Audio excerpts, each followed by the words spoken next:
بسم اللہ الرحمن الرحیم۔ مدینہ کا بازار تھا۔ گرمی کی شدت اتنی زیادہ تھی کہ لوگ نڈھال ہو رہے تھے۔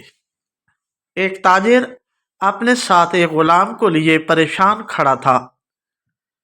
غلام جو ابھی بچہ ہی تھا وہ بھی دھوپ میں کھڑا پسینہ پسینہ ہو رہا تھا۔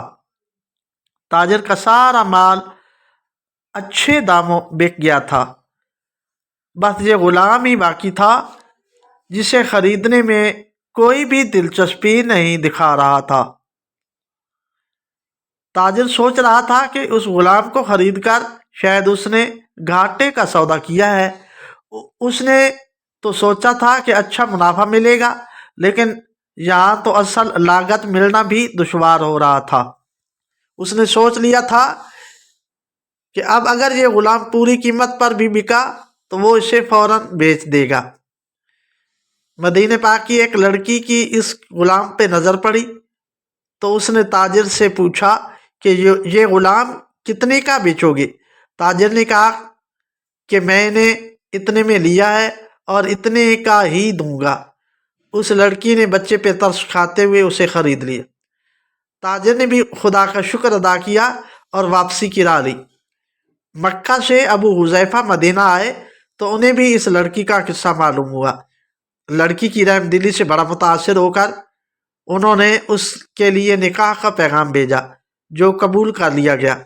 یوں واپسی پر وہ لڑکی، جس کا نام سبیتت بن بیعار تھا، ان کی بیوی بن گئی۔ ان کے ہمراہ تھی اور وہ غلام بھی مالک کے ساتھ مکہ پہنچ گیا۔ ابو حذیفہ مکہ آ کر اپنے پرانے دوست عثمان ابن عفان سے ملے تو انہیں کچھ بدلا ہوا پایا اور ان کے رویے سے صد مہری محسوس کی۔ انہوں نے اپنے دوست استفسار کیا، عثمان یہ صد مہری کیوں؟ تو عثمان بن عفان نے جواب دیا کہ میں نے اسلام قبول کر لیا ہے اور تو ابھی مسلمان نہیں ہوئے، تو اب ہماری دوستی کیسے چل سکتی ہے؟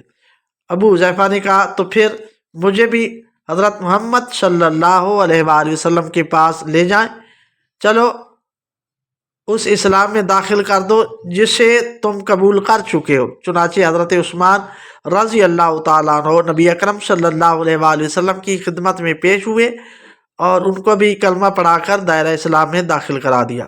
گھر آ کر انہوں نے اپنی بیوی اور غلام کو اپنے مسلمان ہونے کا بتایا تو ان دونوں نے بھی کلمہ پڑھ لیا۔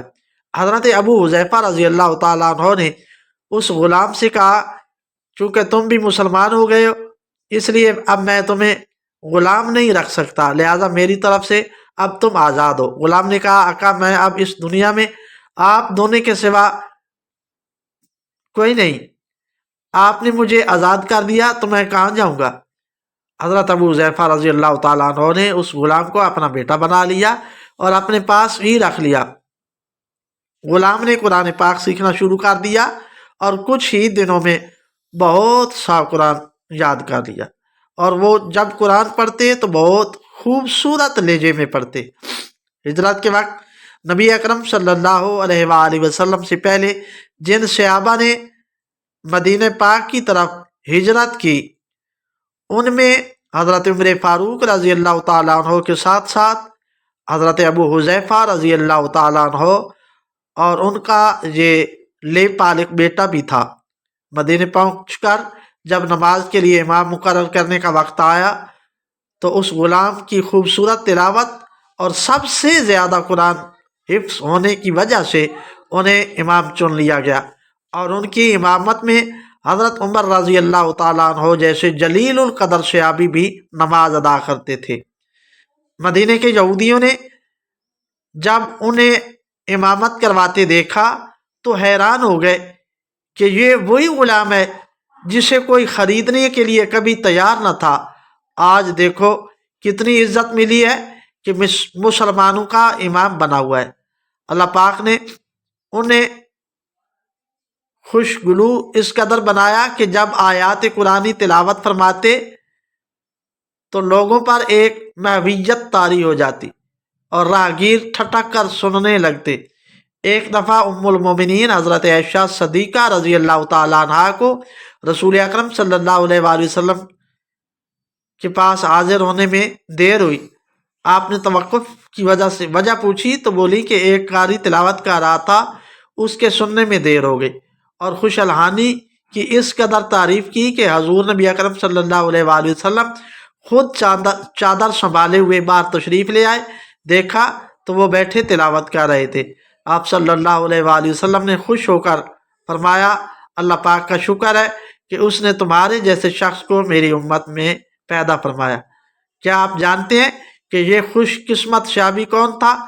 ان کا نام حضرت سالم رضی اللہ تعالیٰ عنہ تھا، جو سالم مولا ابو حذیفہ رضی اللہ تعالیٰ عنہ کے نام سے مشہور تھے۔ انہوں نے جنگ موطا میں جام شہادت نوش کیا۔ اللہ کی کروڑ رحمتیں ہوں ان پر، آمین ثم آمین بجاہ رب العالمین۔